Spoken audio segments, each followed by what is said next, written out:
নমস্কাৰ welcome to Dipshikha blog আৰু এটি নতুন ভিডিঅ'লৈ আপোনালোকৰ মাজত আহিছোঁ। আজি বনাইছোঁ আমি বুন্দিয়া লাড্ডুৰ নিচিনাকৈ বুটৰ দালি লাড্ডু। একেবাৰে সহজভাৱে বুটৰ দালি লাড্ডু কেনেকৈ বনাব পাৰি ভিডিঅ'টো স্কিপ নকৰাকৈ শেষলৈকে চাব। ভাল লাগিলে শ্বেয়াৰ আৰু লাইক কৰি দিব। বুটৰ দালিখিনি আমি 24 ঘণ্টা ঠাণ্ডা পানীৰে তিয়াই থওঁ।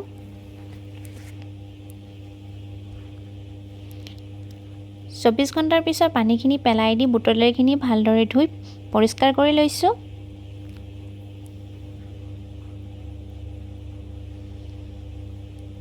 এতিয়া আমি পেষ্ট কৰি ল'ম। পেষ্ট কৰাৰ সময়ত পানী ব্যৱহাৰ কৰিব নালাগে।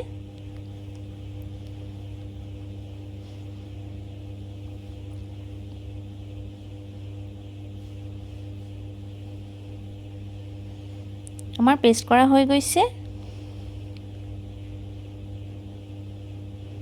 এতিয়া আমি সৰু সৰুকৈ পকৰি ভাজি ল'ম। গেছত কেৰাহী তুলি দিছোঁ। কেৰাহী গৰম হোৱাৰ পিছত ৰিফাইন তেল দি দিছোঁ।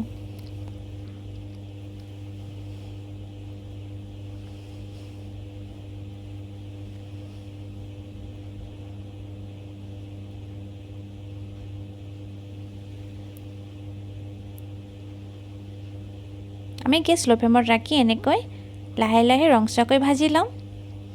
পকৰি ভজাৰ পিছত মিক্সাৰত এনেকৈ গুড়ি কৰি ল'ম। ইয়াতো আমি পানী ব্যৱহাৰ কৰা নাই। আমাৰ গুড়ি কৰা হৈ গৈছে। এতিয়া আমি চিৰাম বনাই ল'ম। চিৰামৰ কাৰণে 1 কাপ চেনি লৈছোঁ আৰু গেছত এটা পেন তুলি দিছোঁ। পেনত চেনিখিনি দি দিছোঁ আৰু 1 কাপ পানী দিছোঁ।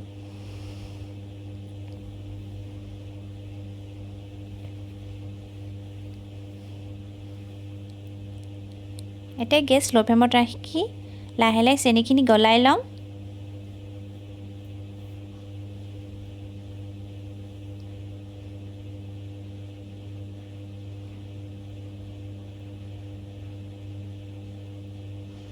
এনেকৈ লৰাই থাকিছোঁ।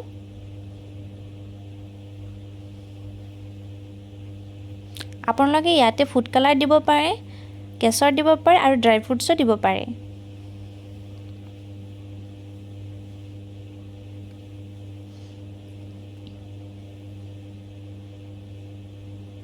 আমাৰ চেনিখিনি গলি গৈছে। এতিয়া গেছ হাই ফ্লেমত ৰাখি ভালদৰে জাল হ'ব দিছোঁ।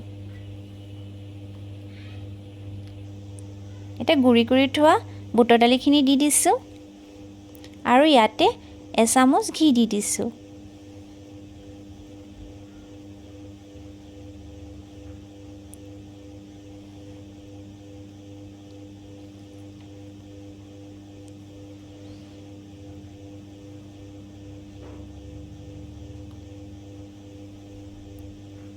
ভালদৰে ফ্ৰাই কৰি ল'ম।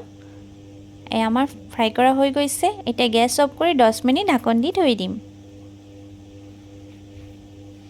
10 মিনিট পিছত 2 চামুচ ঘিৰে ভালকৈ মিক্স কৰি ল'ম।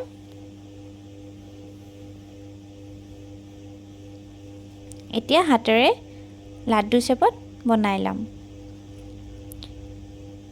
আপোনালোকে বুটৰ দালি লাড্ডু খাই পাইছেনে বাৰু? এনেকৈ বনাই খাই চাবচোন। কেনেকুৱা লাগে কমেণ্ট কৰি জনাব। ভাল লাগিলে আমাৰ চেনেলটো ছাবস্ক্ৰাইব কৰিব নেপাহৰিব। আমাৰ বুটৰ দালি লাড্ডু ৰেডি।